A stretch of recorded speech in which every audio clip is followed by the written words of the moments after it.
السلام عليكم ورحمة الله تعالى وبركاته. كي دايرين؟ نتمنى يا ربي تكونوا بأحسن الأحوال وأحسن الظروف.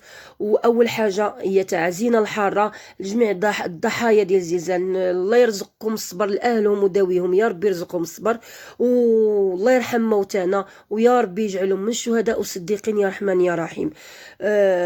أول حاجة، رغم هاد الظروف اللي مرينا فيها كانت صعيبة على الجميع الصراحة، كان واحد الخوف وواحد الإحساس اللي ما يمكنش واحد يوصفه من غير اللي عاشو.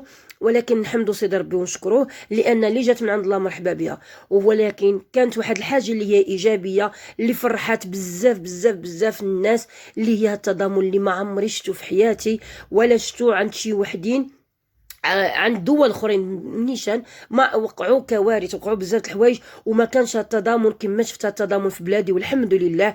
ومن هنا بغيت نقول واحد الكلمه اخرى.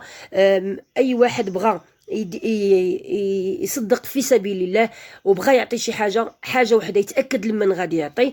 وبالنسبه لاي حاجه كانت عندك ولو بالقليل ساعد بها. هاد الناس ما محتاجينش غير الماكله، راه محتاجين الفراش، محتاجين المعينات، محتاجين بزاف الحوايج. راه مساكن راه كانوا بديورهم وكانوا كل شيء عندهم، نعسوا في رمشه عين، صبحوا ما عندهم حتى شي حاجه. يا ربي تحفظنا وتحفظ لجميع امه محمد. هادشي اللي غادي نقول. وبالنسبه اللي كما قلت من قبيله، اللي كان باغي يمد يد المساعده يعرف لمن يمد يدو باش ديك الامانه توصل في امان الله لدوك الناس ان شاء الله يا رحمن يا رحيم. ومن هنا تنقول شكرا لكل واحد عاون ولو بالقليل، عاون باللي في جهده. وتنطلبوا من عند الله ان هاد الناس تنقول لهم شكرا لكم بزاف.